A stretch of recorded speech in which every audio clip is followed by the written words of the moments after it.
إلى سواء السبيل اللهم وفقنا لما تحب وترضى واجعل آخرتنا خيرا من أولنا رضينا بالله ربا وبالإسلام دينا وبمحمد نبيا ورسولا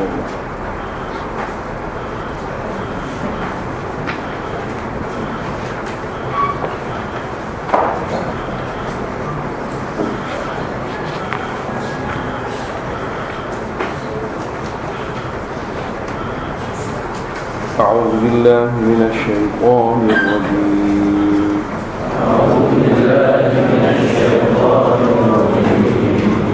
بسم الله الرحمن الرحيم يا أيها الناس اتقوا ربكم الذي خلقكم من نفس واحدة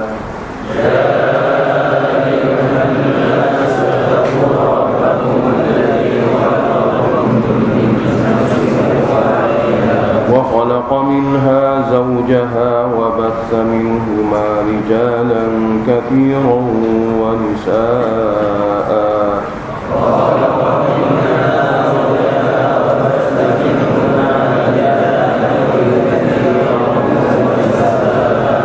واتقوا الله الذي تساءلون به والأرحام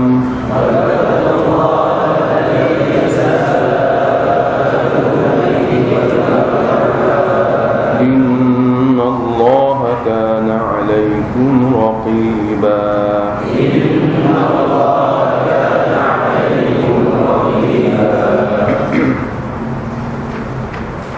Ada satu ayat dalam surah Ali Imran ayat 74 tertinggal baca ayat 74 surah Ali Imran.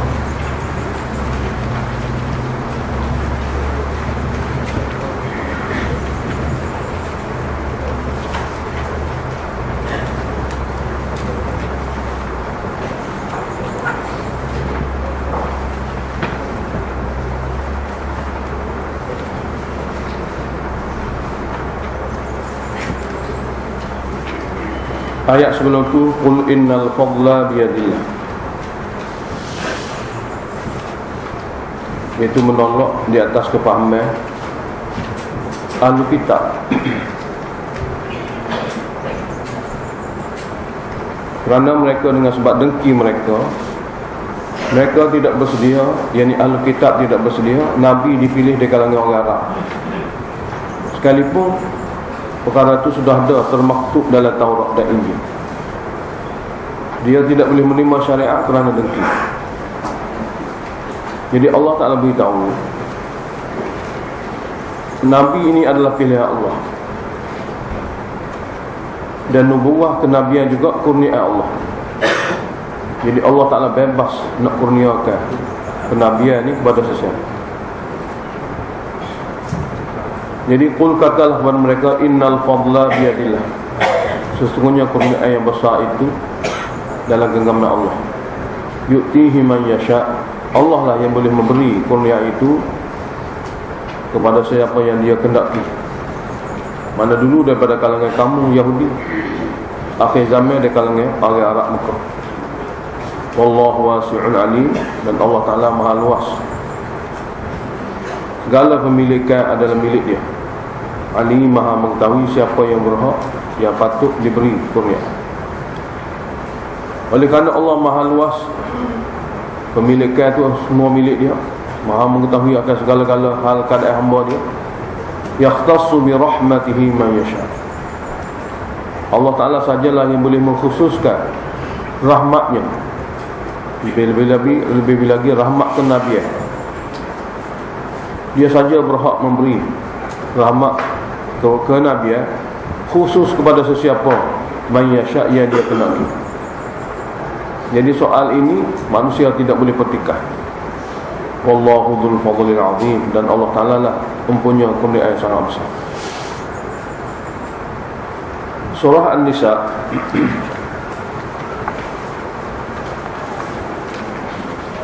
seperti mana kita baca pada permulaan surah Fatihah. Ghairil maghdubi alaihim waladdallin. Bukan golongan yang dimurkai dan bukan golongan yang sesat.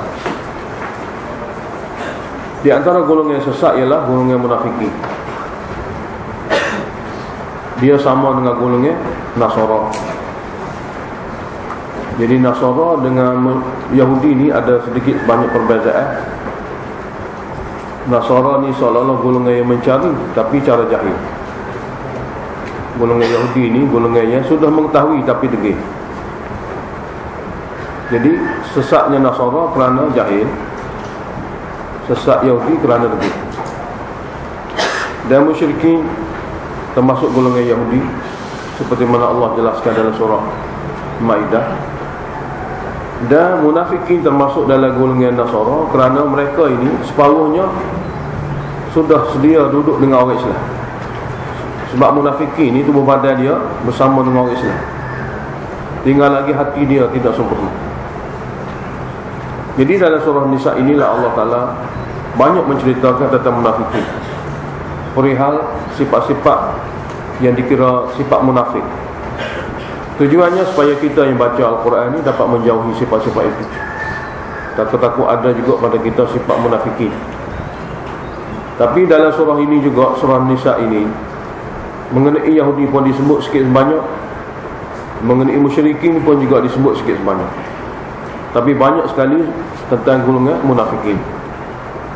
Jadi daripada surah An-Nisa ini banyak perkara yang kita ketahui, lebih-lebih lagi golongan munafikin, supaya kita boleh memahami tidak tanduk dan sikap dan sifat mereka, supaya kita boleh jauhi. Perkara kedua bagi surah An-Nisa, surah ini terbagi kepada dua bahagian. Bahagian pertama daripada ayat pertama hingga ayat 57. Ayat pertama hingga ayat 57.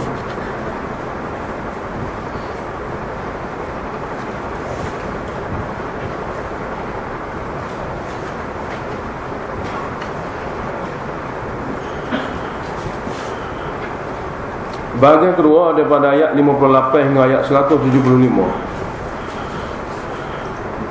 Ayat 58 hingga ayat 175.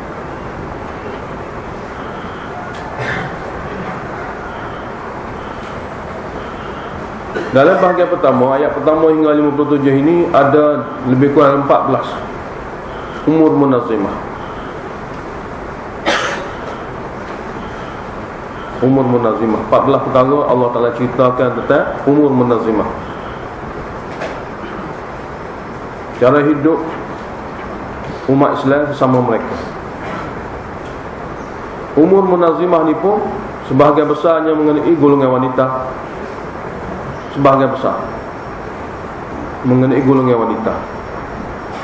Iaitu satu cara yang Allah Ta'ala turunkan daripada Al-Quran untuk memberitahu tentang hidup manusia sesama mereka ini dengan adil. Cara yang adil. Ini berbanding dengan sebelum ini. Sebelum Quran diturunkan, golongan wanita bagi orang Arab khasnya, Quran yang turun pada mereka ini sangat zalim. Mereka itu terhadap wanita. Bagi mereka, wanita ini adalah barang dagangan. Bebas mereka boleh buat apa saja terhadap wanita. Jadi daripada sejarah-sejarah dan buku-buku perihal jahiliyah, kita boleh baca mengenai layanan orang Arab dulu terhadap wanita. Bukan saja Arab, bahkan kaum-kaum ajam yang lain, bangsa Rum dan Parsi juga, mereka zalim terhadap wanita. Jadi Allah Ta'ala turunkan surah Nisa, di antaranya peraturan hidup ahli tauhid dan ahli Al-Quran, macam mana mereka kena hidup dengan tertib yang adil, sama saja di antara wanita dan lelaki. Jadi dalam surah ini bahagian pertamanya peraturan hidup di antara jenis umur munazimah, tapi sebahagian besar mengenai keadilan terhadap golongan wanita. Bahagian kedua dalam surah ini adalah penjelasan mengenai 11 undang-undang. Undang-undang dalam mentadbir, baik pemerintah ataupun rakyat jelata. Ada 11 undang-undang cara mentadbir. Sebahagiannya dituju kepada pemerintah dan sebahagian lain kepada rakyat biasa. Dan dia termasuk daripada umur munazimah. Umur munazimah, tapi bahagian pemerintah. Dalam umur munazimah yang bahagian kedua surah Nisa juga sebahagian besar, iaitu mengadili dalam kehidupan rakyat dalam sebuah negara Islam. Segala tindak tanduk dan hukumnya perlu dibuat secara adil dalam sebuah negara Islam. Adil sesama umat Islam dan adil juga dengan orang luar. Jadi ada 11 undang-undang jenis umur munazimah juga disebut oleh Allah Ta'ala dalam surah ini. Jadi kita kena tanda tempat-tempat itu. Cuma permulaan surah ini Allah Ta'ala ceritakan bahawasanya manusia ini sama saja. Laki-laki dan wanita di sisi Allah Ta'ala sama saja. Sama-sama ada kelebihan, sama-sama berhak mentaati Allah Ta'ala, dan sama-sama boleh berusaha untuk memperolehi keridaan Allah Ta'ala dan masuk syurga. Mana mudahlah. Maka oleh kerana itu setiap orang kena tahu hak masing-masing. Dia kena rasa bertanggungjawab di atas segala syariat yang Allah Ta'ala bebankan kepada mereka, dan dalam mereka sempurnakan sebelum menghadap Allah Ta'ala. Jadi ya ayuhan nasu taqu rabbakum, wahai manusia. Ayat ini bermula dengan takhwif. Ini takhwif. Ayat pertama surah An-Nisa, takhwif. Wahai manusia semua. Walaupun ayat ini dengan khitab an-nas, ya ayuhan nas. Yang biasa-biasanya kalau ya ayuhan nas ini ayat-ayat Makkiyah, ayat-ayat turun di Mekah biasanya. Tapi surah ini tidak.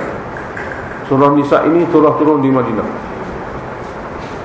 Dan turun di Madinah pun setelah separuh zaman Nabi SAW berada di Madinah.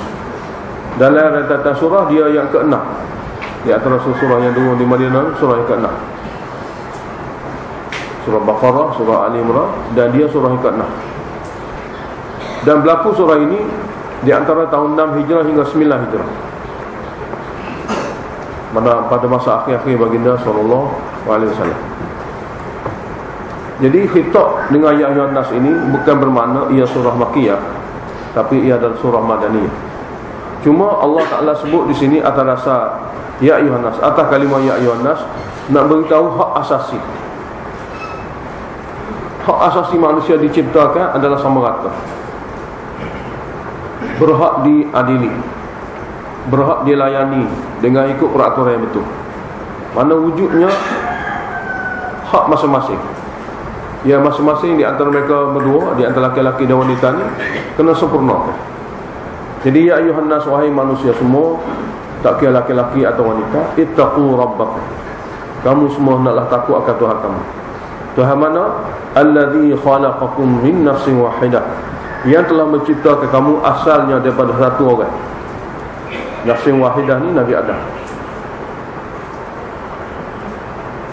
Wa khalaqa minha zawjaha, dan Allah Ta'ala juga telah menciptakan daripada nafsu wahidah ini, daripada seorang manusia ini, zawjaha pasangannya, itu Hawa. Daripada hadis Nabi SAW bersabda, Hawa dicipta daripada tulang rusuk Nabi Adam. Makna yang zahir di sini ialah wanita juga datang daripada jenis laki-laki. Allah Ta'ala jadikan kedua-dua makhluk ini daripada jenis yang sama.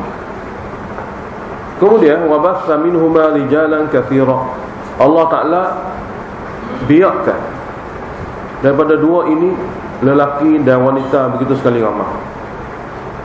Lelaki pun ramai, wanita pun ramai. Mana hasil daripada inilah manusia membiak, merebak jadi ramai. Wattaqullah, dan takutlah olehmu akan Allah. Allah yang mana allazi tasaaluna bihi, ya kamu sentiasa saling meminta akan sesuatu dengan cara bersungguh kamu minta dengan nama Allah. Ini pun digunakan pakai dalam penggunaan dalam orang Arab dulu. Dia kalau dia nak minta sesuatu, kalau nak suruh orang tu layani permintaan dan permohonan dia kata tolonglah bagi kepada saya atas nama Allah. Orang Arab guna, tolonglah bagi pada saya, tolonglah bantu saya atas nama Allah. Zaman kita ni pun manusia apabila sampai tahap terdesak, dia kata begitu, atas dasar Allah, atas dasar kita makhluk Allah, atas dasar kita umat Islam, semua akan sembuh. Jadi Allah Ta'ala itulah yang kamu perlu takut, yang kamu wajib takut, yang kamu sentiasa saling meminta-minta dengan nama Allah untuk supaya disempurnakan hajat dan keperluan kamu. Wal arham, dan juga kamu kena jaga al-arham ni, hubungan silaturahim. Ittaqu qat'al arham, maksudnya takutlah olehmu daripada memutus hubungan silaturahim. Yang mana hubungan silaturahim adalah merupakan perkara-perkara yang merapatkan manusia satu sama lain. Ya, kamu akan guna hubungan silaturahim ini untuk bantuan dan keperluan kamu. Oleh orang lain kamu pergi jumpa, tapi kamu tidak sama dalam memohon, dalam berbicara, dalam bermusyarat daripada orang luar berbanding dengan orang luar. Iaitu kaum kerabat kamu adalah golongan-golongan yang diutamakan. Jadi Allah Ta'ala beritahu, takutlah olehmu akan Allah dan takutlah olehmu akan memutus hubungan silaturahim. Ittaqu qat'al arham. Jadi bermula dengan qat'al arham inilah surah ini dihuraikan. Innallaha kana 'alaikum raqiba. Sesungguhnya Allah Ta'ala itu sentiasa menguasai kamu. Sentiasa menguasai kamu. Mana kamu tidak lepas daripada penguasaan Allah.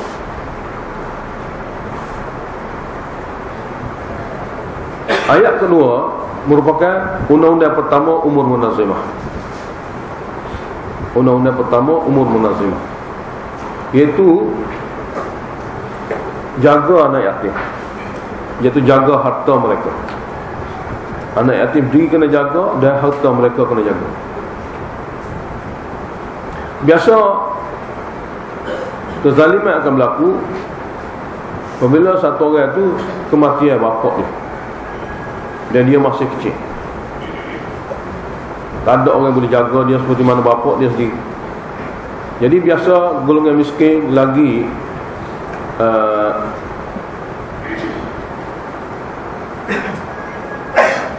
golongan miskin lagi dia masih kanak-kanak, berkeadaan dia masih lagi kanak-kanak, golongan inilah biasanya ditindas dan dizalimi. Jadi dimulai dengan undang-undang pertama, peraturan yang pertama, iaitu jaga harta anak yatim. Iaitu Allah kata wa atul yatama amwalahum, hendaklah kamu serah balik kepada anak yatim apabila mereka telah cukup umur dan mampu mengurus harta mereka sendiri. Itu syaratnya. Wa atul yatama, hendaklah kamu bagi kepada anak yatim amwalahum, harta-harta mereka.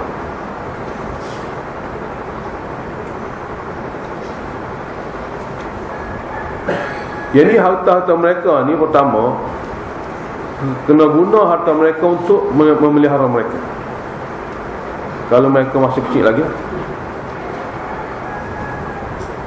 Yang kedua, kena serah harta mereka apabila mereka berhak mengurus sendiri setelah pandai mengurus harta.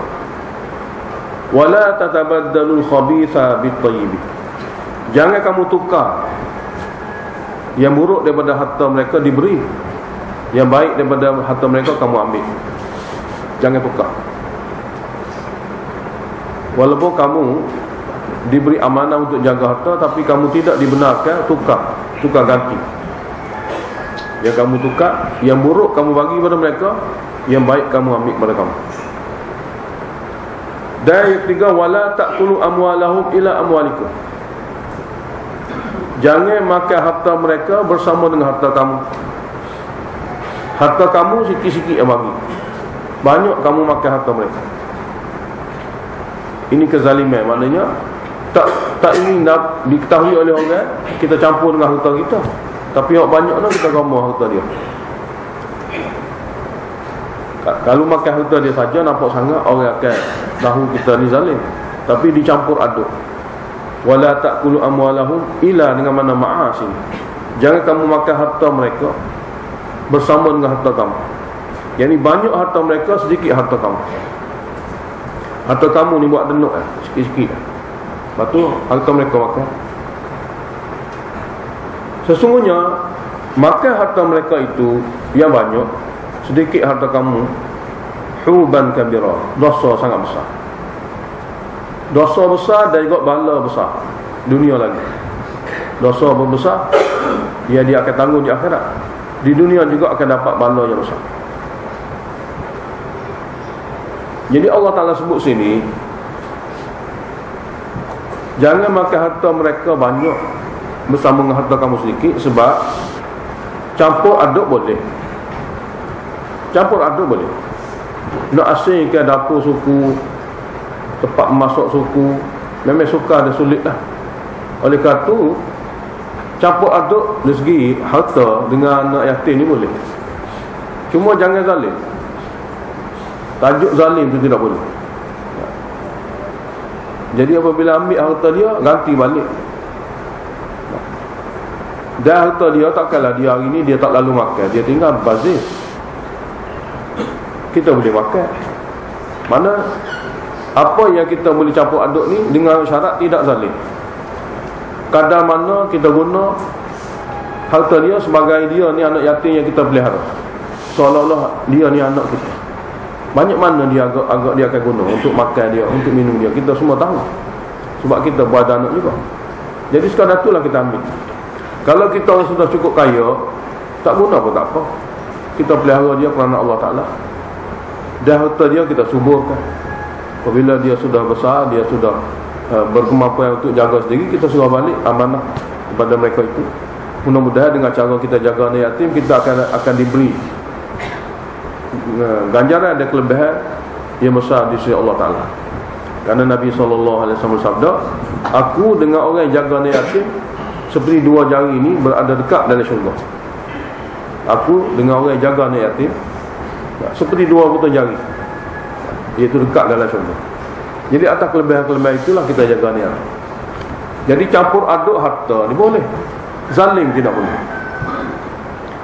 Hukum kedua ialah adil dalam berkahwin dengan anak yatim. Ada orang Arab, apabila dia kahwin dengan anak yatim, dia tidak bagi mahar sepatutnya dia bagi. Ini ada Arab.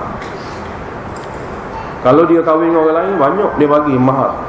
Tapi apabila dia kahwin dengan perempuan anak yatim ni, maka dia bagi sikit. Sebab dia kata ini anak yatim lah. Ini ada Arab. Allah Ta'ala beritahu, wa in khiftum alla tuqsitu fil yatama. Sekiranya kamu bimbang kamu tidak boleh berlaku adil pada anak yatim yang kamu nak kahwin, dan kamu tak akan bagi kepada dia mahal kecuali sedikit, dan kamu akan ambil harta dia untuk pembelanjaan. Ia dua kemungkinan. Kahwin dengan yatim ni kalau nak ambil harta dia, pelihara lain, kahwin lain. Jadi janganlah kamu tak mengambil harta mereka dengan cara kahwin atau dengan cara tidak memberi mahar yang sepatut. Kalau kahwin dengan orang lain, katalah 5,000, dengan anak yatim pergi 2,000 sudah. Tidak boleh. Jadi wa in khiftum alla tuqsitu fil yatama, sekiranya kamu bimbang kamu tidak berlaku adil pada anak yatim, fankihu, kamu boleh kahwin dengan orang lain. Jangan duduk kahwin dengan anak yatim, jadi dosa besar. Fankihu ma taba lakum, kahwin dengan wanita-wanita yang baik. Sini Allah Ta'ala sebut ma bermakna sifat baik. Ulama tafsir kata kalau sebut man, jenis wanita bangsawan, jenis wanita yang cantik. Ma sini sifat baik. Jadi fankihu ma taba lakum, maka kamu semua boleh kahwin wanita-wanita yang memiliki sifat baik. Minan nisa, di kalangan wanita, dua-dua pun boleh, tiga-tiga pun boleh, empat-empat pun boleh. Ini dia panggil tauzik. Tauzik mana meluluskan kadar keinginan dan kemampuan kamu. Asal perkahwinan itu sunnah, tapi 2, 3 dan 4 ini mengikut kemampuan. 2, 3 dan 4 ini mengikut kemampuan. atas dasar kemampuan dan keadilan yang mampu kamu zahirkan. Fa in khiftum alla ta'dilu, maka sekiranya kamu bimbang kamu tidak boleh berlaku adil, hak-hak yang patut kamu berlaku adil, di antaranya makan minum, pakaian, giliran dan kemesraan. Kemesraan pun termasuk adil juga.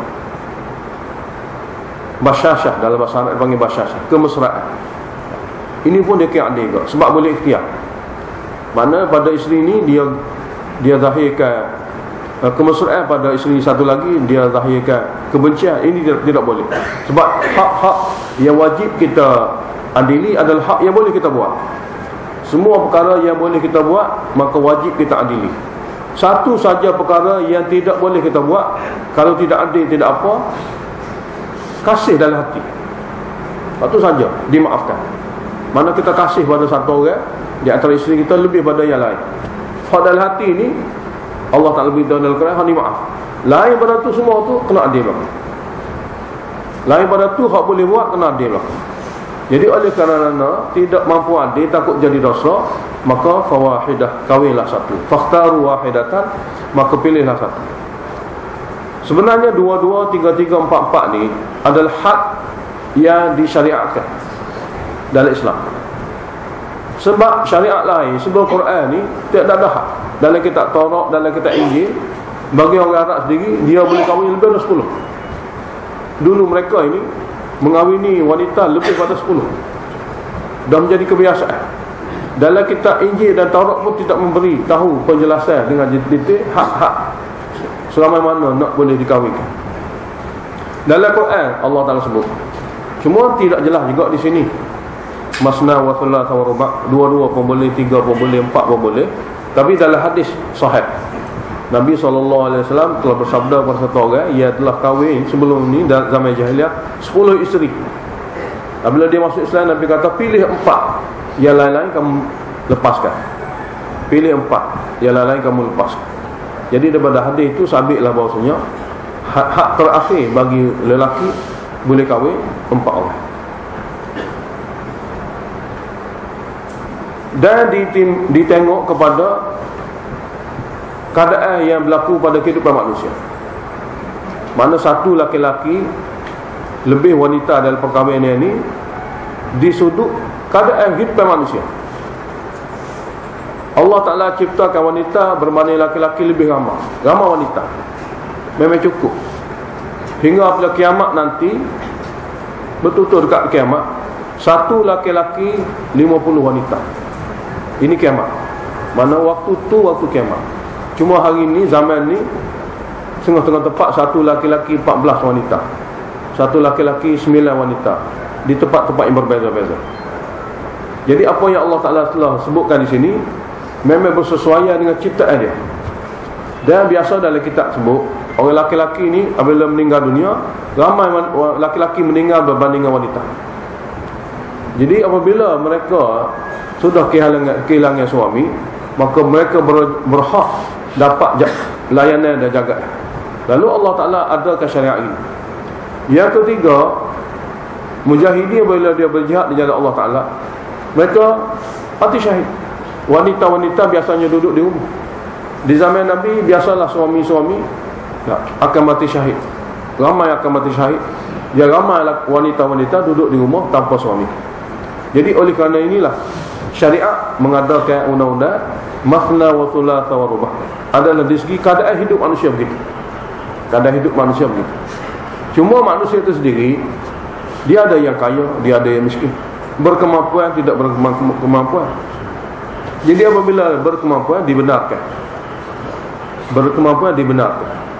Apabila tidak berkemampuan tidak dibenarkan. Dia semua sekali mengikut kepada penjagaan seseorang itu akan syariat.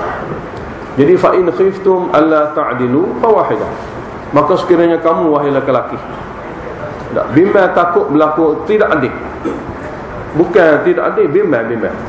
Khiftum mana bimbang, ghalib pada zon kita. Sebab setengah orang kata kita tak kahwin lagi, macam mana kita nak tahu kita adil? Masa kahwin itu memang sudah berlakulah keadilan atau tidak adil. Jadi sebelum kahwin itu bimbang dia bang. Jadi bimbang ni berlaku sebelum.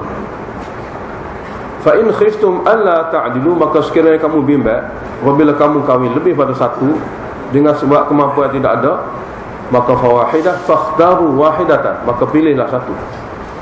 Atau kalau dengan orang biasa merdeka tidak mampu kahwin, aw ma malakat aymanukum, atau kahwinlah dengan hamba sahaya kamu. Sebab zaman dahulu kalau hamba sahaya ini murah belanjaan dan sebagainya. Zalika, cara kahwin satu ini kalaulah tidak adil, atau kahwin dengan hamba sahaya kalau tak mampu kahwin dengan perempuan merdeka, adna alla ta'ulu, cara paling dekat untuk kamu tidak akan zalim. Pokoknya zalim. Cara paling dekat, paling mudah untuk memahami, untuk difahami, kamu ni tidak akan berlaku zalim. Hukum yang ketiga, mahar wajib diberi kepada wanita. Mahar wajib diberi kepada wanita. Sebagaimana harta anak yatim adalah hak dia, kita pelihara dia, kita kena bagi hak dia. Begitu juga bila kita kahwin, kita kena bagi pada mereka itu mahar, kerana hak mereka. Cuma bayaran mahar ni di sisi syariat Islam sebagai hadiah, bukan sebagai bayaran. Bukan sebagai bayaran. Dengan sebab iwad. Iwad maknanya dia buat sesuatu, kita bayar. Bayar dengan sebab pulangan yang kita dapat daripada dia. Tidak begitu. Bayaran ini pun sekadar syarat untuk mewujudkan hubungan di antara wanita dengan lelaki. Jadi wa'atun nisaa sadaqatihinna nihlatan, dan kamu wahai lelaki hendaklah bagi kepada wanita mahar mereka nihlatan, hadiah yang menggembirakan. Hadiah yang menggembirakan ni sebagai suatu ikatan perhubungan. Allah Ta'ala sebut nihlah ni maknanya mahal berbentuk hadiah saja. Berbentuk hadiah yang boleh mereka bergembira kerana boleh duduk sekali. Duduk sekali itu asal. Tidak berzina, tidak melanggar syariat. Jadi untuk mewujudkan ikatan duduk sekali, maka ada hadiah. Oleh katalah mahal ini, kalau mahal makruh. Sebab menilai kepada manusia itu sendiri, kita tak boleh bayar. Mana tubuh satu orang perempuan takkan sama dengan kereta Mercedes. Nah, kalau kita kata 100,000 murah sangat. Sebab Mercedes ada 300,000, ada 500,000, setengah juta, kereta juta, pada juta lebih pada. Jadi kalau wanita buat harga macam barang, jadi barang lebih mahal lagi. Jadi kalau buat mahal asal-asal penilaian, belum-belum nak naik harga, maknanya wanita telah tukar menjadi barang dagangnya. Bahkan dia lebih murah berbanding dengan barang. Sebab barang mahal lagi, tanah mahal lagi, rumah mahal lagi. Oleh kerana dalam perkahwinan Islam ini, mahar adalah satu perkara tanda kegembiraan, berbentuk hadiah. Allah sebut nihlah. Nihlah ni satu hadiah yang boleh melahirkan kegembiraan. Hubungan di antara mereka berdua itulah asal. Kerana kalau duduk berdua begini dengan tidak ada perkahwinan, semua orang akan keji, semua akan kutuk, manusia akan kutuk, Allah Ta'ala juga akan murka. Jadi nak menjadi sah hubungan, maka ada ikatan. Dan hadiah ini suatu bentuk untuk melahirkan kegembiraan. Dan ada hak mereka. Mana hak perempuan itu? Fa in tibna lakum an syai'in minhu nafsa, maka sekiranya tibna sini bermakna daripada kemurahan hatinya, dia pun menyerahkan. Nah, tibna nafsan, daripada kemurahan hati dia serahkan kepada kamu suami. An syai'in minhu, sikit sebanyak daripada mahar, fakulu, maka kamu boleh makan. Mana kamu boleh guna. Hani amari'ah, dengan baik, dengan penuh selera dan senang hati. Maknanya walaupun kamu telah bagi, dia nak bagi balik sikit atau banyak dengan kerelaan dia, maka kamu boleh ambil, dan ia adalah halal. Ia adalah halal. Takut dia ada satu bab lain, bab hibah. Kita bagi pada satu orang, kita ambil balik. Dalam hadis kata, sesiapa yang bagi hadiah pada satu orang, patut dia ambil balik seperti satu ekor anjing muntah, dia jilat balik. Dalam hadis sahih, perumpamaan dia bagi balik, ambil balik barang yang kita bagi hadiah, seperti anjing yang muntah, dia jilat balik. Rasulullah sebut anjing. Nah, anjing muntah dia jilat balik, maka seperti itulah hadiah yang diberi, dia ambil balik. Takut-takut ada fahaman itu, Allah Ta'ala beritahu sini, jika sekiranya wanita daripada kerelaan hati bagi sesuatu kepada suaminya, maka kamu boleh ambil. Dia tidak seperti mana anjing yang muntah dia jilat balik. Bahkan fakuluh, kamu boleh guna, kamu boleh makan. Hani'an mari'ah, mana penuh selera, senang hati, dalam keadaan dia halalkan oleh Allah Ta'ala. Undang-undang keempat, ada manusia ini dia tidak boleh jaga sendiri harta kerana kecacatan yang ada pada fikiran dia, akal dia. Kecacatan yang ada pada fikiran dia dan kecacatan ada pada anggota dia. Dia terpaksa diuruskan oleh orang lain harta benda dia. Walaupun tidak ramah, tapi undang-undang ada.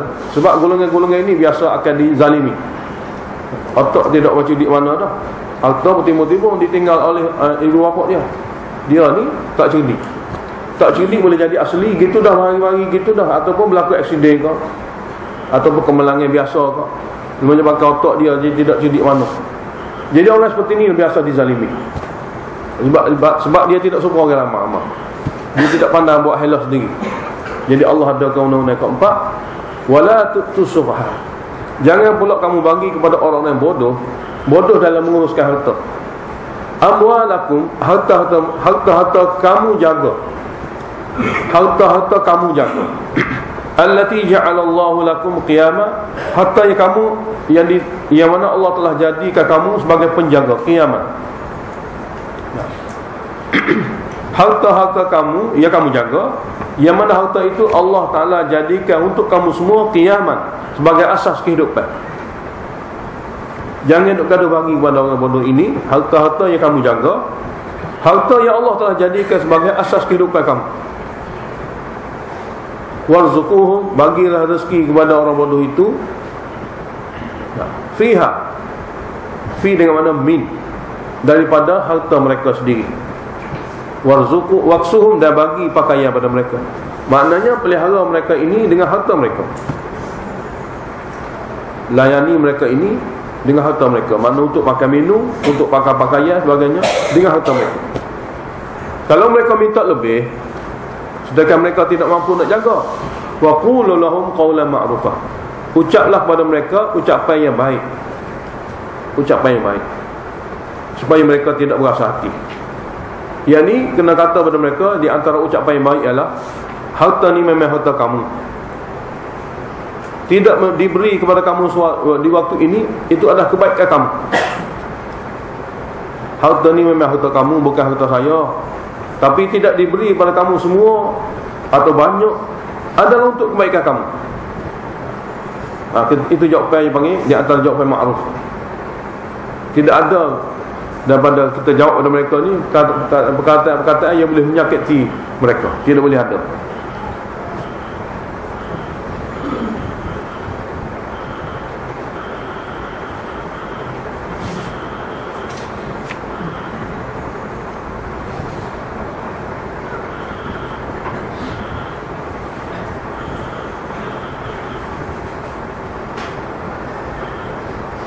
Hukum yang keempat,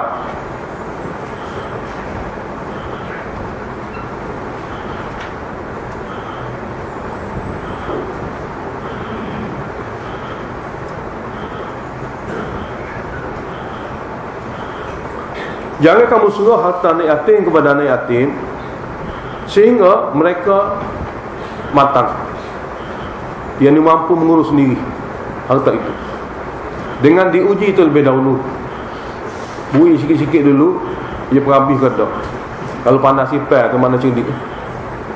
Anak yatim ni kita didik dah sekali sampai dia remaja besar juga. Lepas tu time dia nak guna sungguh, dia nak kahwin, nak rumah tangga, memang kita akan suruh belakang. Tapi sebelum suruh belakang itu, kena pastikan dia pandai mengurus harta itu. Ni 100 habis, esok nak minta pula. Berapa nak 200 habis juga. Beli kok dah gitu lah. Mana tidak guna dengan cara betul, pakai boros. Jadi kalau boros, tak boleh bagi lagi. Sehingga dia bersedia untuk boleh mengurus sendiri, pandai berjimat cermat, dan dia fikir macam mana nak buat rumah lagi, nak guna untuk belanja keluarga dia lagi, Apabila ada ciri-ciri seperti itu, mana dia telah matang. Dalam Quran kata rusydan. Maka bila sudah matang, serahlah pada mereka harta mereka dengan dia adakan saksi. Ni harta kamu sebanyak ni hak peninggalan daripada keluarga kamu yang meninggal. Dapat tu guna sekian-sekian dah. Lepas tu saya telah usaha jadi subur balik harta ini. Dia tinggal 30,000. Saya usaha-usaha boleh 40,000. Lepas tu makan pula 5,000, tinggal 35. Mana dia berdengar semua sekali, ni saksi semua sekali, serah balik. Undang-undang dalam Islam. Jadi sebelum serah tu Allah Ta'ala beritahu wa batalul yatama. Uji terlebih dahulu anak yatim, cara penggunaan harta. Uji anak yatim. Bila uji ni, masa dia nak balik tu kena uji dah. Nanti dia tua dekat 25 tahun baru nak uji, tidak boleh. Dia bila nak balik, mana masa dia nak berhak boleh guna sendiri, masa tu kita uji dia. Uji macam mana? Bagi sejumlah duit untuk dia belanja. Jadi wabatalul yatama, ujilah olehmu wahai penjaga anak yatim akan anak yatim sebelum dia balik. Hatta idza balagun nikah, sehingga apabila dia sampai umur untuk berhak kahwin, apabila dia sampai umur berhak dia kahwin, fa in anastum minhum rusda, masa dia nak kahwin pun tengok pula. Fa in anastum, apabila kamu dapat tahu, dengar tengok dia dengar, dengar tengok dia dengar, dia tanya. Anastum maknanya kamu dapat tahu, dengar tanya orang khabar orang lagu mana sayang dia. Dia ni lagu mana duit. Oh si mak molek jaga mana. Lepas tengok sendiri. Lepas tu tanya pula. Mana ajar dia. Jadi apabila kamu dapat tahu daripada mereka ni rusyd dan matang dalam penggunaan harta, fadfa'u ilaihi, maka serahlah harta itu kepada mereka. Fadfa'u ilaihi amwalahum, maka kamu semua serahlah harta itu kepada mereka. Tapi ingat, wala ta'kuluha israfan wa bidara. Jangan pula kamu ini pandai-pandai makan harta anak yatim ini israfan, melebih-lebih. Tak duduk sekali dengan kamu ni duduk makan lebih-lebih. Tak, enjoy sungguh-sungguh. Padahal kita beri harta ke dia, tak ada lah kita nak guna. Jadi duduk bermewah dengan harta anak yatim, tidak boleh. Tidak boleh. Mana janganlah kamu makan harta anak yatim dengan cara berlebih-lebihan. Campur aduk boleh harta dia dengan harta kamu, tapi melebihi dalam segi ni tak boleh. Mana bermewah-mewah dengan harta mereka. Kalau nak suruh mereka mewah, tak apa. Kita tidak boleh bermewah dengan harta mereka. Nah, maknanya selama mana anak yatim duduk dengan kita setiap hari, memang kambing, ayam, daging semua sekali cukup lekat. Sepatutnya kita ni ala kadar yang sebenarnya kemampuan yang kita ada, kita makan biasa je. Tapi oleh kerana anak yatim ni kaya, harta dia banyak dengan kita, maka kita pun tukar cara itu jadi mewah. Tidak boleh. Jangan kamu makan harta anak yatim cara israfan, melebihi batas. Wabidaran, dan cepat-cepat guna harta dia sebanyak mungkin sebelum kita serah pada dia. Cepat-cepat, maknanya selama mana dia duduk dengan kita ni, kita nak gunalah. Sebab bila dia dah kita pisahkan dengan kita, harta kita bagi kepada belaka, maka tak mampu lagi kita nak guna harta ni. Jadi dua-dua ni adalah makna lebih kurang sama. Melebihi dan cepat-cepat. Takut-takut harta ni dipindah milik, diserah kepada anak yatim, kita tidak dapat guna. Ini semua sekali makna pada zalim. Cuma perangai manusia begitu. Jadi kamu jangan makan harta mereka berlebih-lebihan dan cepat-cepat ayat baru sebelum mereka besar remaja. Takut-takut akan diserahkan kepada mereka, maka kesempatan kita nak guna harta dia tidak boleh. Jangan buat begitu. Cuma kaedahnya begini, wa man kana ghaniyan, dan sekiranya satu orang yang menjaga anak yatim itu memang dia sudah kaya, falyasta'fif, jagalah maruah diri, jangan guna harta mereka, makankan harta kita sendiri. Sekiranya penjaga anak yatim itu memang ghaniyan, dia sudah kaya, dia banyak takak kat orang dah, falyasta'fif, maka dia jagalah diri dia daripada menggunakan harta anak yatim. Untuk dia tu memang untuk dia saja. Cuma wa man kana faqira, sekiranya penjaga anak yatim tu orang fakir, miskin juga, nak suruh orang kaya tak ada masa, tak, malah basah tak ada masa berlaku tu. Jadi dia pun beri anak yatim kepada orang miskin. Maka orang miskin tu paksalah kerana tak ada orang lain tak boleh belaka, dia pun pegang juga. Maka wahai orang fakir yang menjaga anak yatim, falyakul bil ma'ruf, kamu boleh makan Nah, tapi dengan cara baik lah. Lagu mana cara baik? Maknanya masa kita kerja sikit-sikit, tapi oleh kerana kita terpaksa pergi hospital, jaga dia, merawat dia, maka masa bekerja tak ada, dan duit pun tidak ada. Nak makan hari-hari ni, maka terpaksa guna-guna harta di atas, sebab kita jaga dia. Jadi kadang-kadang terpaksa kita guna harta dia, sebab kita pun tidak ada harta juga. Jadi campur aduk itu boleh, dan kadang-kadang berlebih kurang pun boleh. Nah, Allah Ta'ala beritahu berlebih kurang boleh, sebab penjaga di atas diri itu buat dia miskin. Jadi boleh makan bil ma'ruf. Bil ma'ruf ini kadar hajat dan keperluan. Kadar hajat dan keperluan. Cuma kaedah satu lagi, fa idza dafa'tum ilaihim, apabila kamu ingin serah balik harta itu kepada mereka, fa idza dafa'tum, ingin serah ilahi kepada mereka amwalahum, harta-harta mereka, fa ashhidu alaihim, carilah saksi sebagai saksi kepada mereka. Cari saksi ini pun sunat.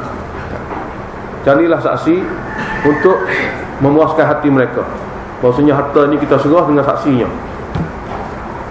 Kalau tidak ada saksi, tidak ada masalah. Wa kafa billahi hasiba, cukuplah Allah Ta'ala akan mengira dan menghitung segala amal-amal kamu untuk dihukum di akhirat.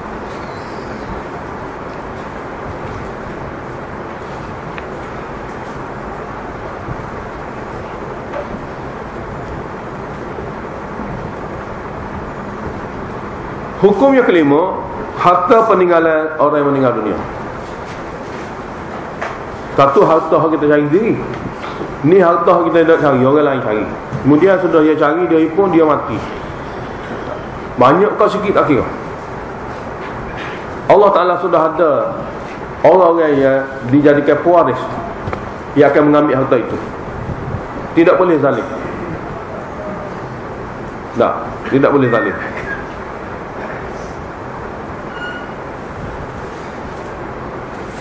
Tidak boleh zalim dan tidak boleh diberi kepada orang yang tidak berhak.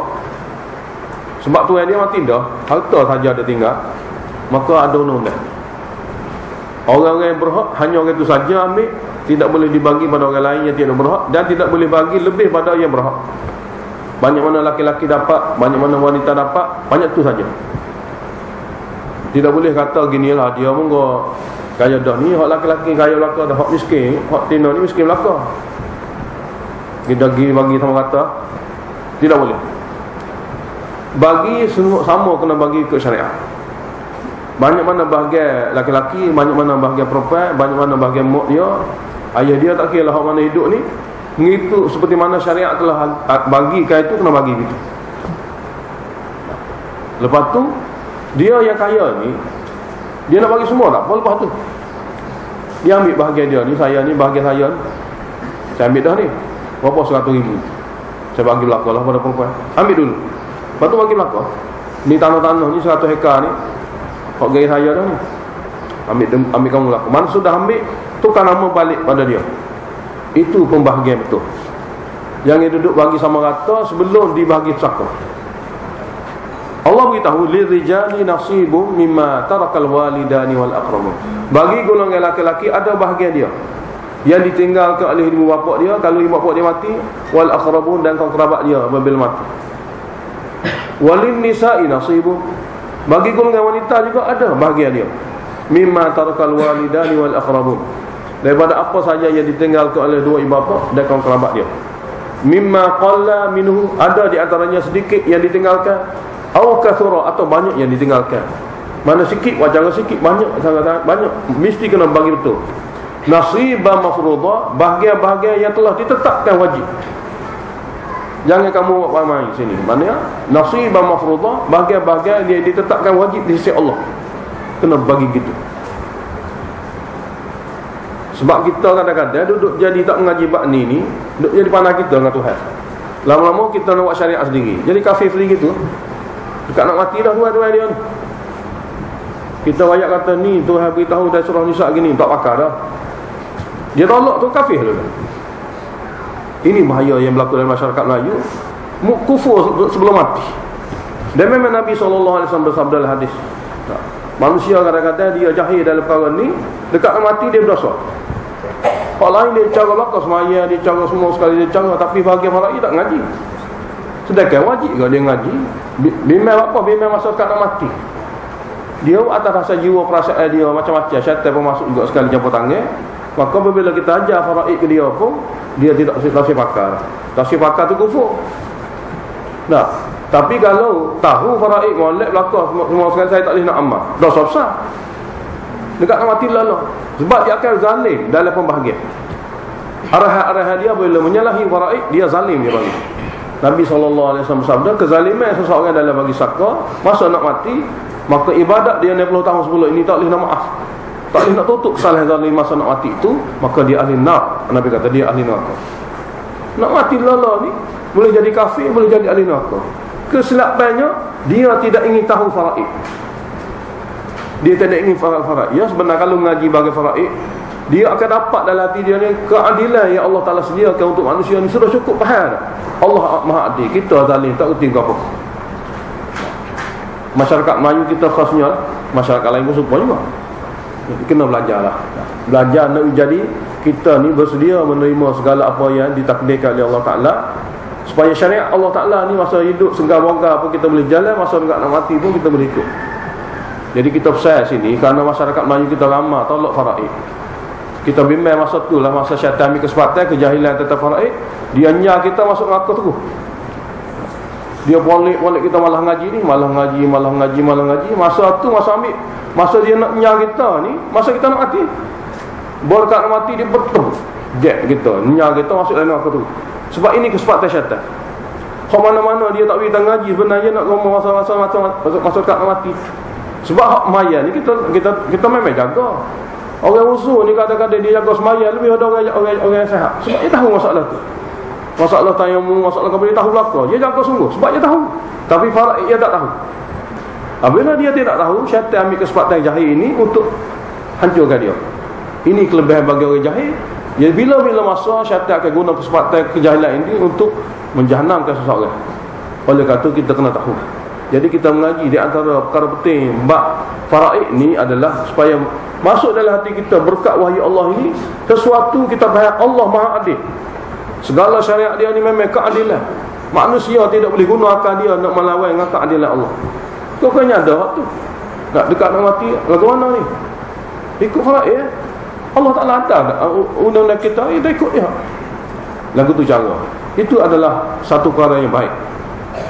Jadi nasibah mafruḍah, bahagian yang Allah telah tetapkan kefarduan dia, manusia tak boleh ubah suai. Hukum yang kena, dia bila ada kematian zaman-zaman dahulu, maka pembahagian harta berlakulah. Apabila pembahagian harta berlaku, mana manusia ni hak mana hidup seperti mana boleh harta dia untuk kerja tak ada apa boleh kedua-dua harta. Biasa harta boleh ni, biasalah orang-orang baik ni, dia kira boleh tidak kerja, jadi dia ada sifat murah hati. Murah hati. Sebab kita tak kerja boleh free belaka. Masa pembahagian harta itu, orang yatim, orang miskin, orang mana-mana yang tahu bahawasanya pembahagian harta sedang dibuat oleh Tok Wadi, buat dia pakat mari likung, takut-takut boleh juga.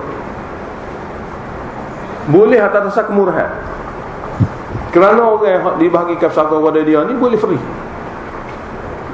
Ini kita kena tasawur kepada orang yang baik-baik lah. Orang kedekut ni tidak ada harapan lah. Orang baik-baik. Mana orang baik-baik ni dengan kita bukan cari. Kita kena cari. Allah Ta'ala takdirkan kita ni, orang yang meninggalkan harta kita ni orang kaya, banyak boleh. Jadi apabila pembahagian pesaka berlaku zaman dahulu, maka golongan-golongan yang daif ni mari cari rezeki. Jadi apabila mari cari rezeki begini, dalam perkara ni, wa idza hadara al-qismata ulul qurba wal yatama wal masakin. Apabila hadir pada masa pembahagian harta pesaka oleh kaum kerabat bukan faraid. Kaum kerabat sini hak tak ada gia dia. Apabila hadir pada masa pembahagian harta pesaka oleh siapa hak mari hadir ni? Ulul qurba, kaum kerabat hak bukan jenis boleh faraid. Dia kaum kerabat saja ya, tak ada gia dalam saka. Wal yatama dan anak yatim, wal masakin fakir miskin. Farzuquhu minhu, boleh bagi makan kepada mereka yang mau makan ni. pada mereka. Bukan bagi harta ni sebagai zakat, bagi makan saja boleh. Farzuquhum ni fa'at'imuhum, bagi makan kepada mereka atas dasar kesyukuran.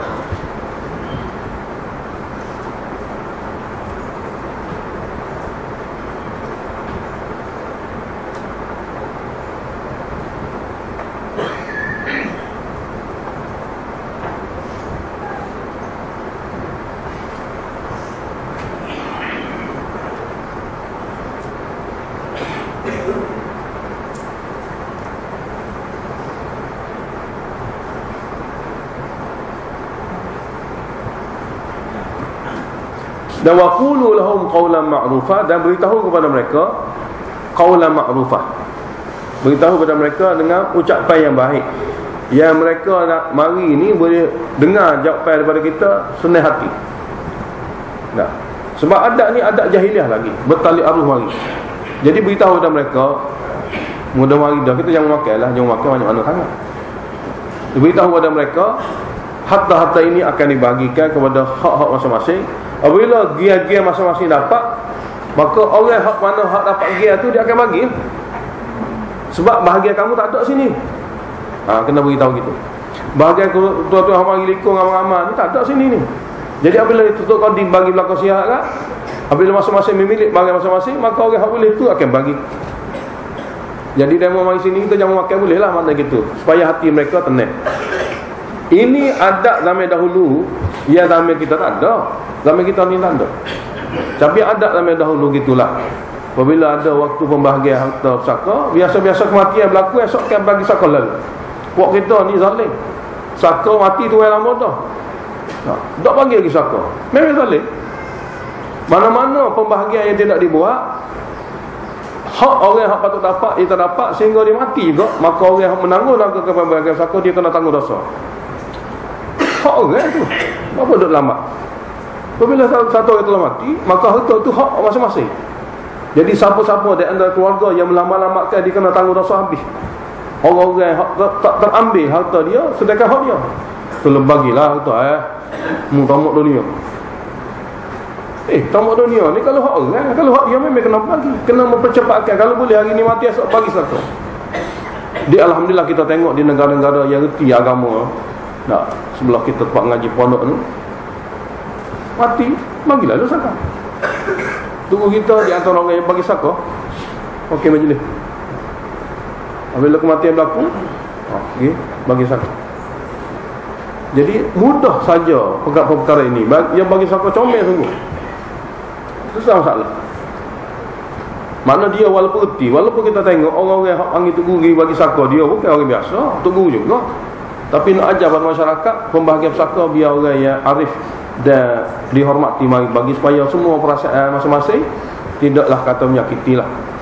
Mana tu ni orang yang mati ni meninggalkan anak-anak dia ulama juga. Tengok keluarga-keluarga alim lah kau. Tapi dia walaupun dia pandai, dia tak bagi. Dia panggil tunggu mari bagi.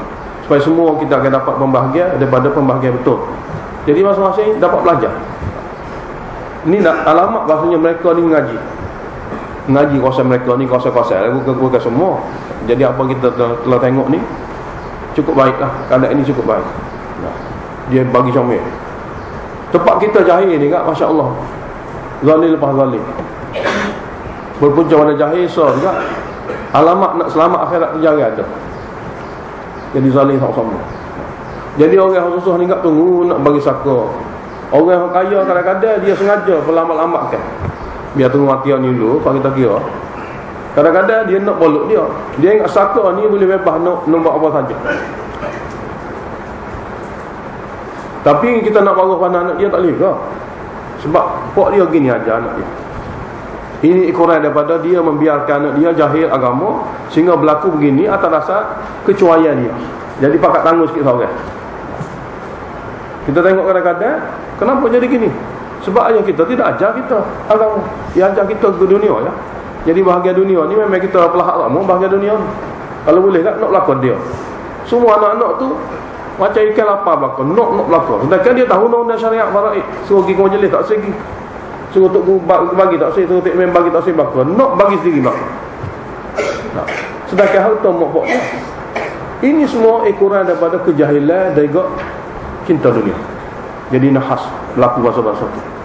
Jadi apabila orang-orang yang mari pada masa pembahagian pesaka zaman dahulu, kerana dia tahulah makna pada masa pembahagian pesaka ni duit-duit dapat seperti dia runtuh ni, mana duit banyak boleh ni, maka tentu sekali orang-orang yang baik hati dia akan bagi. Boleh bagi makan saja pada mereka. Dan ucaplah kepada mereka yang mari itu qaulan ma'rufa, ucapan yang baik yang tidak menyakiti hati. Ayat seterusnya zajrun.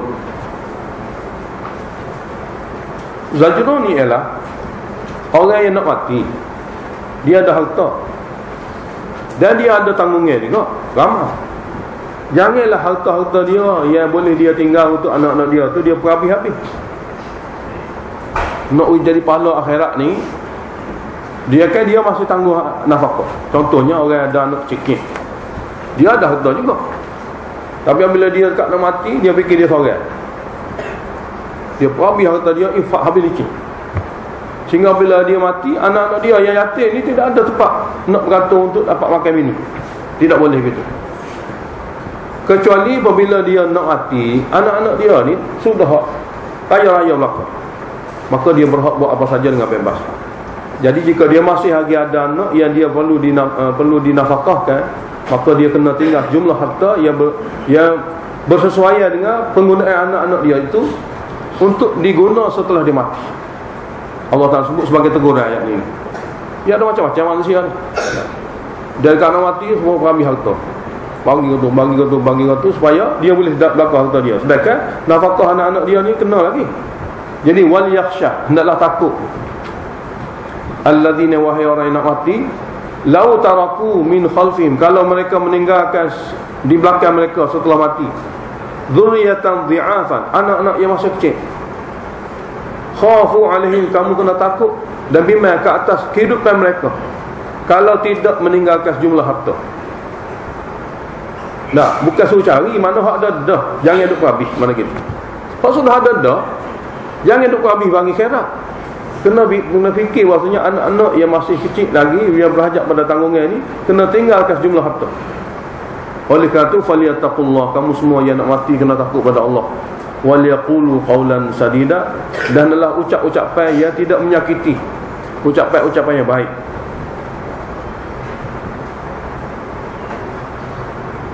Ayat seterusnya zajrun berserta takhwif ukhrawi. Ayat 10. Innal ladzina akuluna amwalal yatama zulman, sesungguhnya orang yang memakan harta anak yatim secara zalim. Secara zalim ni syarat. Innama yakuluna fi butunihim nara, sebenarnya mereka makan dalam perut mereka api neraka. Hak hidup makan tu dia makan api neraka. Wa sayaslawna sa'ira, pasti mereka akan masuk dalam api neraka yang menyala-nyala. Semoga Allah lindungi kita semua. Ini bahagian-bahagian hukum yang ketujuh ni, bahagian-bahagian yang menjadi hak pusaka. Bahagian-bahagian yang menjadi hak pusaka apabila seseorang itu mati.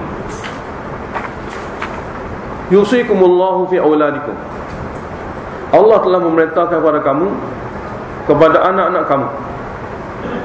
Allah memerintahkan kepada kamu supaya membahagi-bahagikan harta kepada anak-anak kamu yang kamu tinggalkan. Allah perintah benar. Yusikum, mana wasiat, di mana perintah, mensyariatkan kamu, yakni lidzakari mithlu hadzil unsayn, untuk seorang laki-laki sama dengan dua bahagian perempuan. Bahagian satu laki-laki sama dengan dua bahagian perempuan. Ini kaedah biasa. Fa in kunna nisaan fawqa thnatain, maka sekiranya yang meninggal dunia telah meninggalkan anak-anak perempuan, tak ramai, dua atau lebih. Fawqa thnatain, dua atau lebih.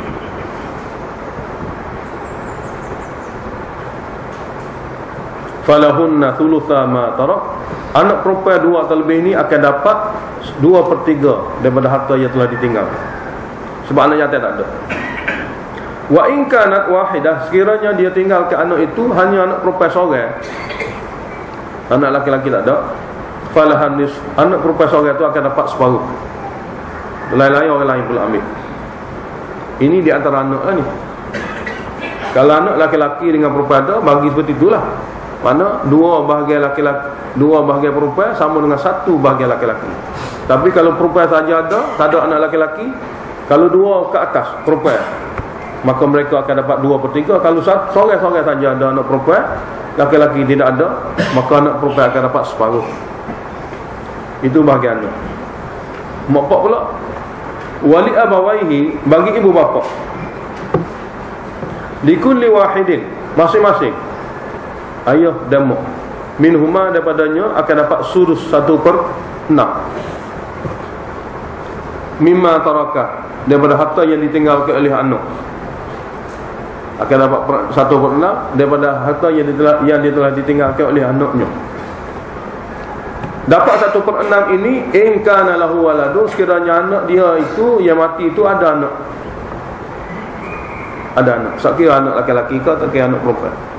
Jadi apabila satu orang mati, dia ada mak dan dia ada anak, maka mak dia akan dapat 1/6. Fa illam yakul lahu waladun, sekiranya yang mati ini tak ada anak, tak ada belakang, ada mak saja. Wa warithahu abawahu fali ummihi thuluth, maka harta itu akan diambil oleh bapa untuk mak dia 1/3. Untuk mak dia 1/3. Fa in kana lahu ikhwatun, sekiranya dia ada adik-beradik, sekiranya ada adik-beradik, fali ummihi sudus, maka ketika itu mak akan dapat 1/6. Tadi mak akan dapat 1/2, 1/3. Hak ni mak akan dapat 1/6. Ini pun pembahagian-pembahagian pusaka ni pun setelah dibuat perkara yang lebih awal yang perlu diutamakan. Yang ni kena beritahu bahawasanya pusaka ini boleh dibahagikan setelah 2 perkara, setelah 3 perkara dibuat terlebih dahulu. Harta-harta ini akan digunakan untuk jenazah dia, gali kubur semua sekali sehingga dia dikebumikan. Kemudian hutang dia, kemudian wasiat dia. Selesai hutang, selesai wasiat, ada lagi harta, barulah pusaka dibahagikan. 3 perkara. Pengurusan jenazah dia, ambil pada harta dia juga. Hutang-hutang dia, hak dia tak boleh bayar. Nah, katalah harta dia ada 1 juta, hutang ada 500,000, maka selesai hutang dulu, tinggal 500,000. Tanya wasiat pula. Wasiat ada 100,000 wasiat, bagi ulang wasiat, tinggal 400,000. 400,000 itulah pembahagian pusaka. Mana kena selesaikan perkara-perkara yang diutamakan sebelum pembahagian pusaka. Yani min ba'di wasiyatin yusi biha aw dain. Jadi pembahagian pusaka seperti tadi, setelah wasiat diluluskan daripada harta itu dan setelah hutang dibayar daripada hutang si mati.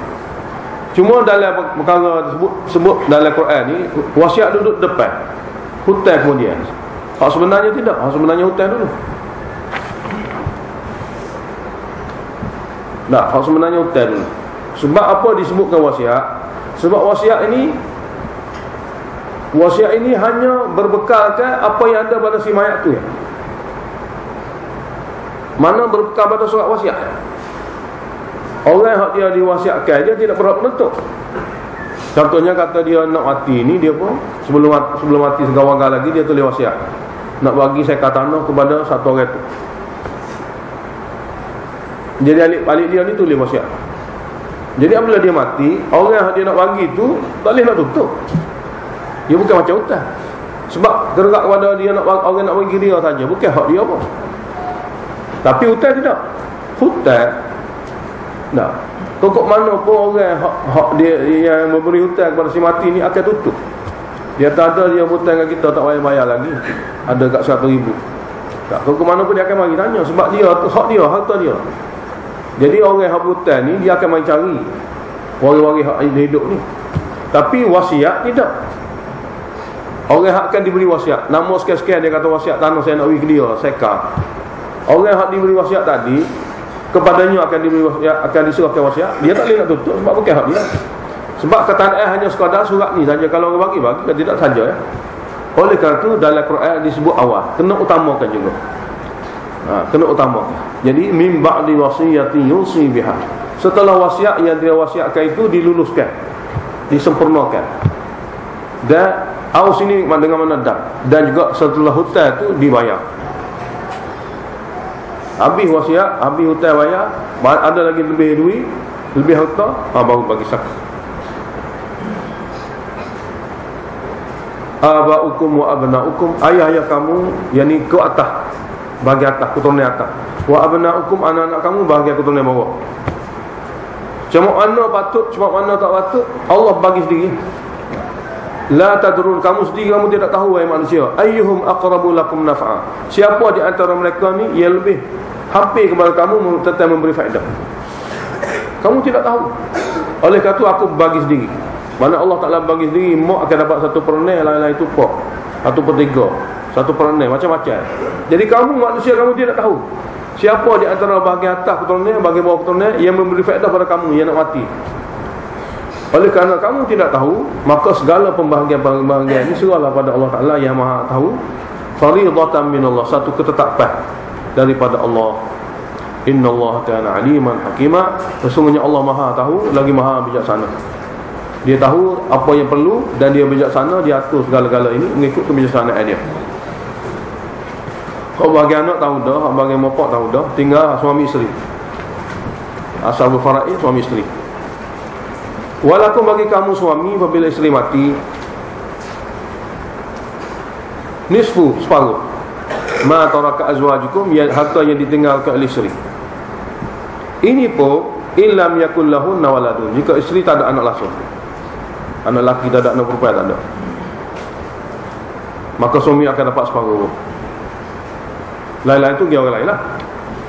Fa in kana lahunna waladun, sekiranya isteri mati ni dia ada anak, maka suami akan dapat 1/4. Falakumur rubu', suami akan dapat 1/4 mimma tarakna, daripada harta yang ditinggalkan oleh isteri.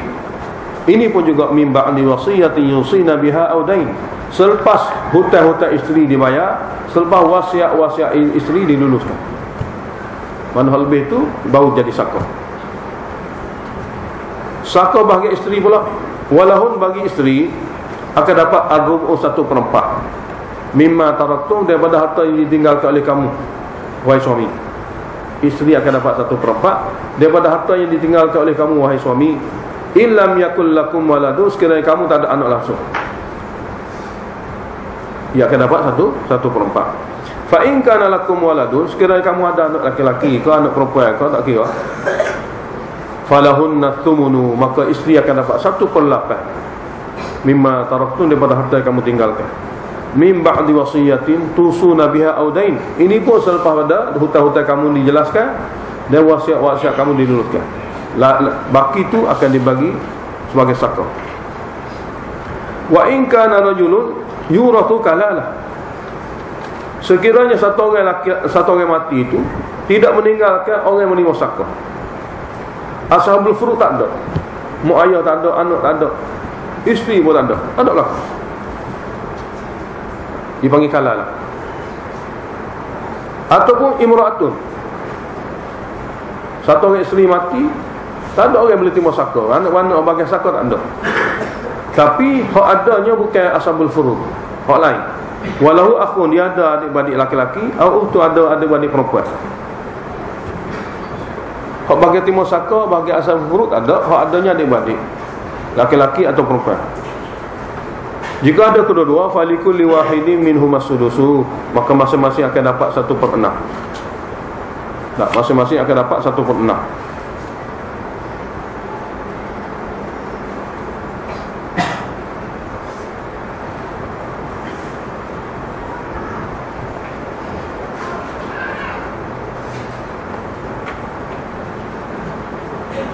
Fa in kanu aktsara min zalika, jika dia beradik ramai, jika dia beradik ramai, fahum syuraka'u fi thuluth, maka mereka berkongsi dalam 1/3. Adik-beradik ramai 1/3, berkongsi dalam 1/3. Min ba'di wasiyatin yusa biha aw daini, selepas pada wasiat dan selepas pada hutang dijelaskan.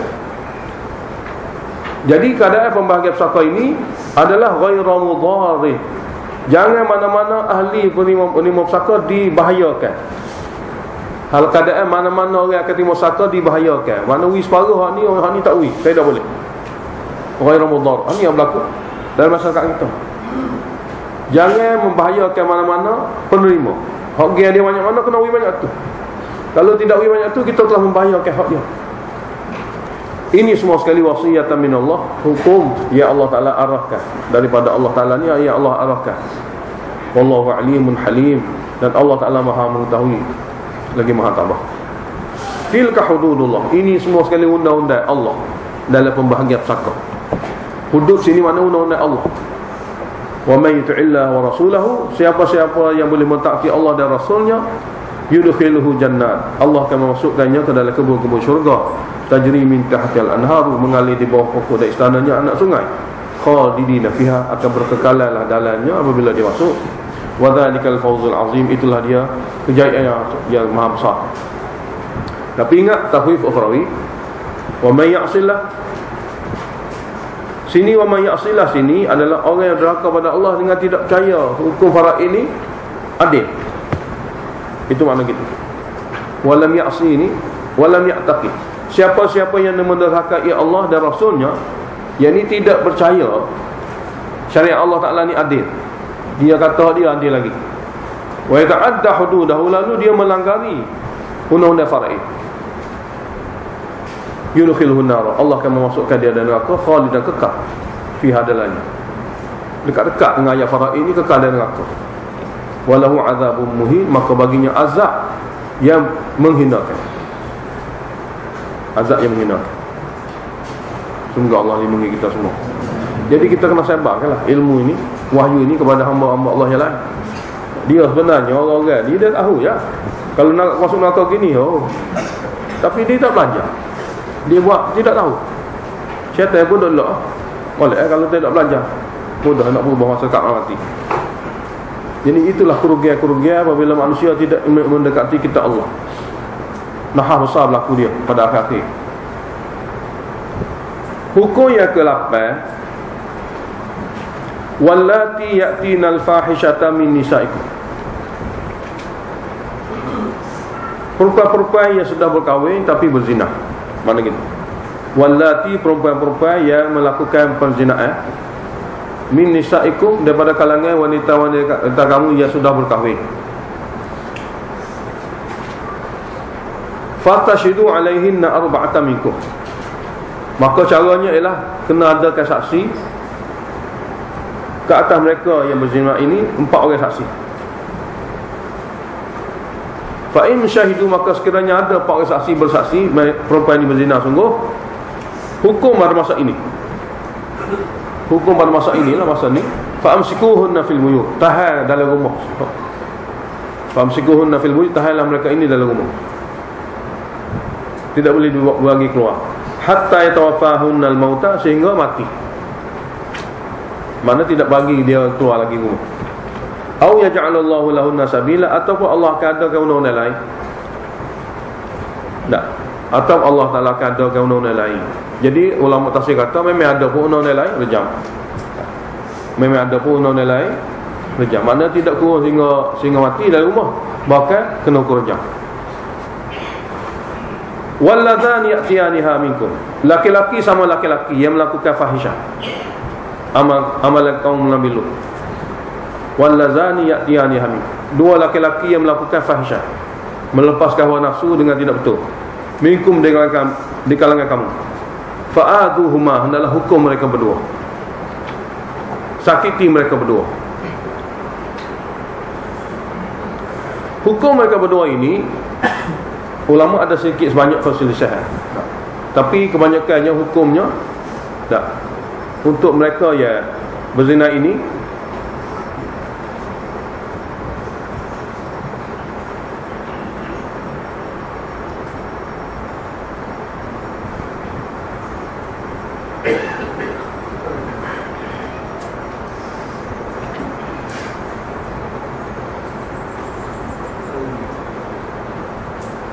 untuk mereka yang melakukan amalan kaum Nabi Lut, hukum bunuh.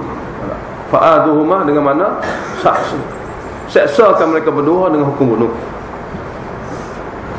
Fa'in taba, maka sekiranya mereka telah bertaubat sebelum itu, sebelum ditangkap,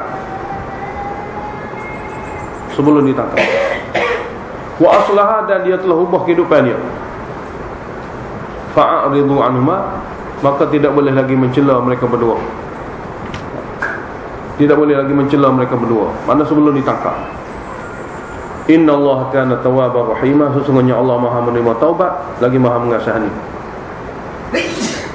Jadi kesalahan-kesalahan yang Allah sebut tadi adalah perkara-perkara jenayah. Jenayah syahwat nafsu, hawa nafsu. Jadi sini pula undang-undang taubat. Innamat taubatu 'ala Allah lil ladzina ya'maluna as-su' bi jahalah. Sebenarnya taubat itu hak Allah memberi, hak Allah memberi atas dasar kurniaan. Lil ladzina ya'maluna as-su', bagi mereka yang melakukan dosa kecil atau besar. Bi jahalatin, hal keadaan mereka melakukannya keadaan mereka jahil. Jahil sungguh ke atau mereka buat amalan seperti mana amalan orang jahil. Taubat itu hak Allah Ta'ala sebagai kurniaan kepada orang-orang yang melakukan dosa kecil atau besar, yang keadaan mereka buat itu dalam keadaan jahil. Summa yatubuna, kemudian mereka bertaubat min qarib, cepat-cepat.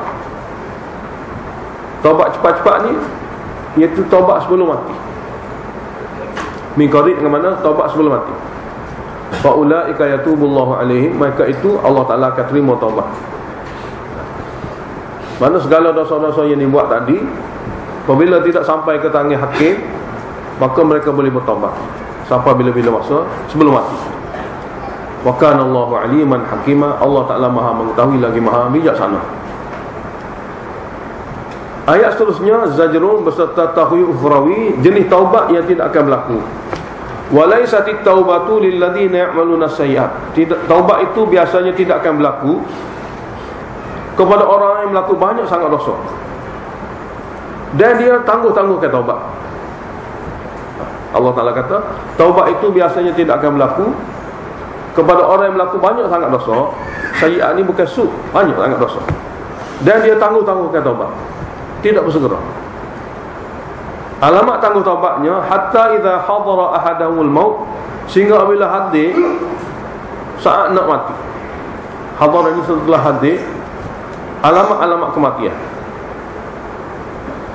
Apa maksud alamat kematian ni? Mandai akhirat. Setelah hadir alamat kematian, mandai akhirat. Mana kalau masa sakit tu dia bertaubat, itu dah lagi. Yang dipanggil hadaral maut, apabila hadir saat kematian, itu mandai akhirat. Barulah masa tu dia berkata, ini itu betul an, sesungguhnya saya bertaubat sekarang. Sesungguhnya saya bertaubat sekarang. Sekarang mana? Sekarang ketika dia memandai akhirat. Dia panggil nyawa sampai ke halqum. Orang yang bila sampai tahap tu baru bertaubat, maka taubat orang seperti ini tidak akan diterima. Jadi buat maksiat mungkin sekali banyak dan menangguh-nangguhkan taubat sehingga dia bertaubat pada masa dia nampak akhirat. Apabila nampak akhirat, memang taubat tidak jadilah. Tidak mati lagi, tapi sudah mandai akhirat. Nabi SAW bersabda daripada ayat ini, innallaha yaqbalu taubatal abdi, sesungguhnya Allah sentiasa menerima taubat hamba-Nya malam yughargir, selama mana nyawanya tak sampai ke halqum. Selama tu, apabila nyawa sampai ke halqum, mana dia telah memandai suasana akhirat, maka dia bertaubat pun, memang dia bertaubat, tapi taubat dia tidak diterima. Jadi sebelum tu terima. Walal ladzi, dan tidak akan diterima taubat alladzina yamutun, mereka yang mati wahum kufar hakada syirik, mati dengan keadaan akidah tidak betul, engkau ada tolak ayat Allah. Ulaika a'tadna lahum azaban alima, mereka mati tidak bertaubat itu kami sediakan bagi mereka itu azab yang mendekati. Semoga Allah lindungi kita semua. Kita muzakarah dulu, lepas tu sama balik.